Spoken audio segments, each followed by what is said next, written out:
Il y a des choses que nous négligeons qui agissent sur notre psychologie et même sur notre croyance. Non, ils disent que les Blancs sont venus avec leur Dieu ici pour nous imposer cela en Afrique. Qui t'a dit que c'est Dieu des Blancs?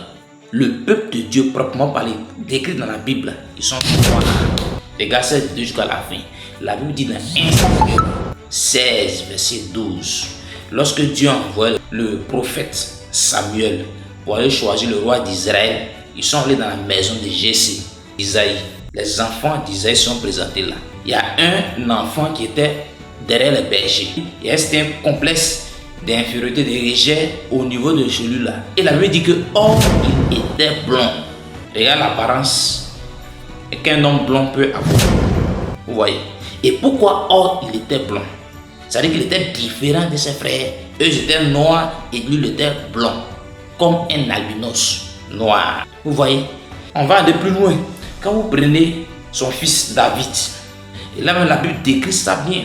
Dans le livre des Cantiques, Cantique 5, verset 10 à 12. Verset 10, la Bible dit, l'une des femmes de Salomon qui a été décrit son bien-aimé. Au verset 10, elle dit, mon bien-aimé est blanc et vermeil. Regarde l'apparence d'un homme blanc et vermeil. Et par la suite, il se distingue entre 10 000. C'est-à-dire, on prend 10 000 personnes, 10 000 noirs. Quand on regarde, c'est Salomon qui est là. On peut savoir que voici Salomon qui est là. À cause de son teint. Vous voyez? Donc, au verset 11, elle dit sa tête est de l'or pur. Suivez très bien. Sa tête est de l'or pur. Regardez un peu là, les cheveux des albinos. C'est l'image de l'or. Vous voyez? Et au verset 12, se baignant dans du lait. Pour votre information, les albinos, pour un traitement de leur peau, se baignent dans du lait.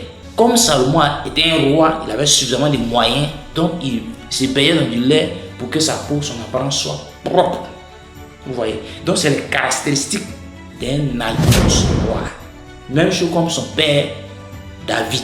Quand vous prenez un peu, quand vous partez aussi Moïse. Moïse a grandi dans la maison de Pharaon.